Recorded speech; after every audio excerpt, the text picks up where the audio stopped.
All units, perimeter secured. Code 3 response initiated. Show me your hands! Don't you touch him! Get back! Lisa, I said step back now. She was only 18 years old, and her last phone call would be her final words. It started as a love triangle, just jealousy, arguments, and threats. But on one night in Florida, everything turned deadly. 2 girls, 1 boy, and a rivalry so intense it ended in murder. What really happened that night, and who was telling the truth? This is the story of obsession that went too far. Sarah Rose Ludemann was just 18 years old, living in Pinellas Park, Florida. She was known as a vibrant, emotional, and deeply passionate teenager. Like many people her age, her world revolved around relationships, friendships, and finding her place in life.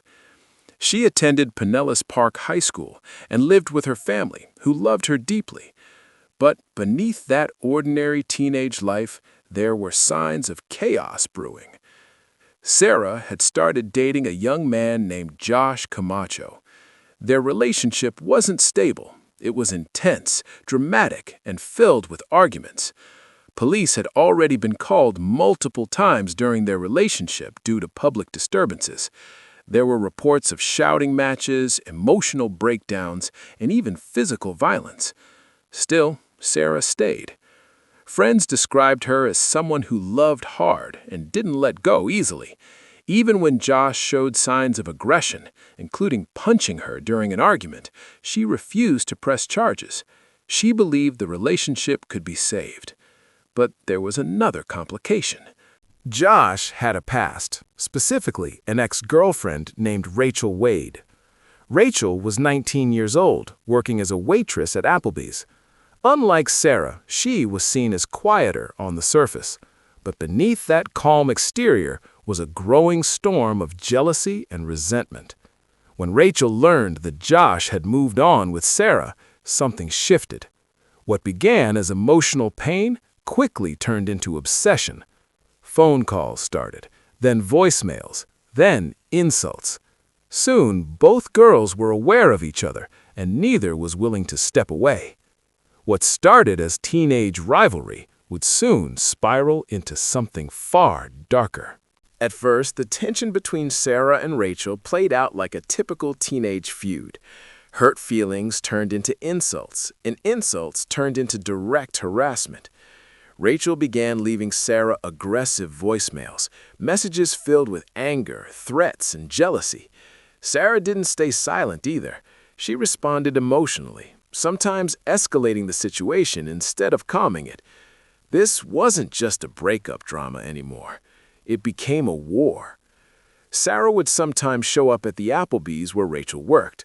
Witnesses later said she would taunt Rachel, making sarcastic remarks or staring her down. Rachel, in return, continued to call and leave threatening messages. The situation spiraled quickly. Both girls became consumed by one thing, Josh Camacho. He became the center of a dangerous emotional triangle, one that fed on insecurity, anger, and pride. But it didn't stop there. This wasn't just a triangle anymore. It became what investigators later described as a love hexagon, involving multiple people connected emotionally, romantically, and socially. The drama grew more public. Friends got involved, arguments happened in front of others, tensions rose every day. And then came the threats. Rachel reportedly told Sarah multiple times that she would kill her. These weren't vague statements, they were direct, chilling warnings. Sarah saved some of these voicemails, possibly sensing that things were getting out of control. Still, neither backed down. No one stepped in effectively. No one stopped it. And as days passed, the emotional pressure built toward a breaking point. April 14th, 2009. It seemed like just another night, but it would end in tragedy. Rachel Wade was at her apartment, alone. She was waiting for Josh, hoping he would come over. But he didn't. Instead, Josh was with Sarah. They were watching movies together, doing something simple, normal. But for Rachel, it felt like betrayal. That night, while walking her dog, Rachel claimed she heard a car honk. She believed it was Sarah yelling, "Stay away from my man." Whether that moment happened exactly that way or not, it triggered something powerful inside Rachel. Fear, anger, rage. Instead of walking away, Rachel made a decision that would change everything. She called an old boyfriend, Javier Laboy, and said she wanted to come over.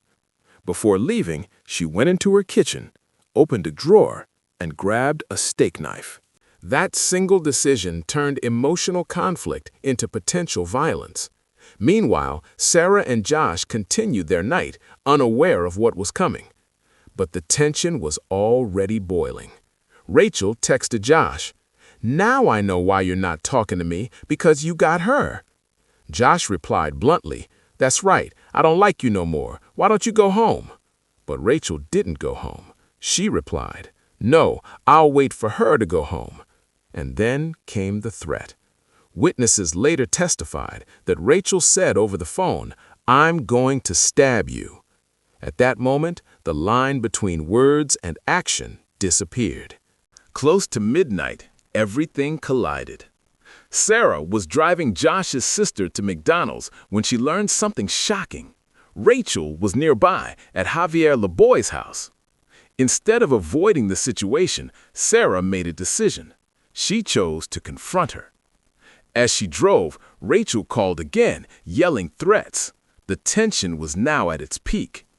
When Sarah arrived at Javier's house, she saw Rachel outside talking with friends.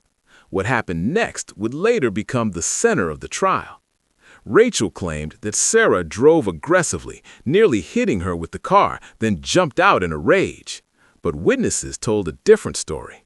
They said Sarah barely had time to react, that Rachel approached her vehicle and attacked.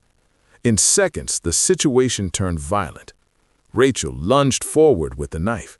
She stabbed Sarah multiple times, once in the shoulder and once directly in the chest. That final wound pierced Sarah's heart. Everything happened in a blur.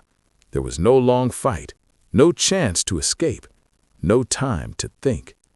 Sarah, fatally wounded, clutched her chest and tried to process what had just happened. Blood filled her hands. Fear replaced anger. And in those final moments, she did the only thing she could think of. She called Josh. On the phone, Sarah struggled to speak. Her voice was weak, panicked. She told Josh what had happened.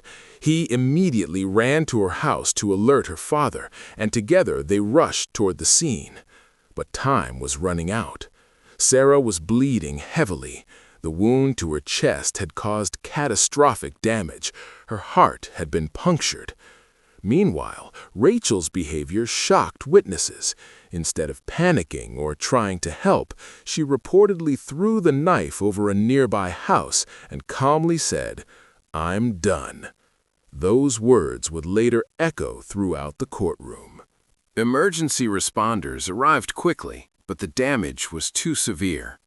Sarah was rushed to Northside Hospital. Doctors tried to save her, but at 2:20 a.m., she was pronounced dead. An 18-year-old life, full of emotion, mistakes, dreams, and potential, was gone, all because of a rivalry that spiraled out of control. Police quickly secured the scene and began questioning everyone involved. Witnesses gave statements. Their stories aligned in one key way. Rachel was the aggressor. When officers informed Rachel that Sarah had died, she began to cry. But the evidence was already stacking up. Threatening voicemails, witness testimonies, the knife, her own actions after the stabbing. Within hours, Rachel Wade was arrested and charged with second-degree murder. She was taken to Pinellas County Jail, held on a $500,000 bond. The case quickly gained attention. It wasn't just a murder. It was a story of obsession, jealousy, and how quickly emotions can turn deadly. And soon, it would become a courtroom battle. In July 2010, the trial began. It was even broadcast on television, drawing national attention. The prosecution built a strong case. They presented the history of threats, harassment, and rivalry. They played voicemails where Rachel explicitly said she would kill Sarah. They argued this was not self-defense. This was intentional. The defense, however, told a different story. They claimed Rachel was afraid, that Sarah was aggressive, larger, and attacking her. They argued that Rachel acted in self-defense under Florida's Stand Your Ground law. Witnesses became crucial. Some testified that Rachel approached the car and attacked. Others claimed there was a struggle. But one piece of evidence stood out above all: Rachel's own words, her threats months before the murder. Those recordings painted a clear picture of intent. After just 2.5 hours of deliberation, the jury reached a verdict: guilty. On September 3, 2010, Rachel Wade was sentenced to 27 years in prison. The judge made it clear he believed she intended to kill Sarah. Rachel maintained her claim of self-defense and later appealed, but the appeal was denied. Meanwhile, Sarah's family was left with unimaginable loss. Her father even filed a civil lawsuit seeking some form of accountability beyond the criminal case. Years later, Rachel would reflect on the case, suggesting that social media played a role in escalating the conflict, making it easier to harass, threaten, and provoke without immediate consequences. As of recent updates, Rachel remains incarcerated, with a projected release date in 2032. But for Sarah, there is no second chance. This case stands as a chilling reminder. What begins as jealousy, what feels like just drama, can turn deadly in a matter of seconds.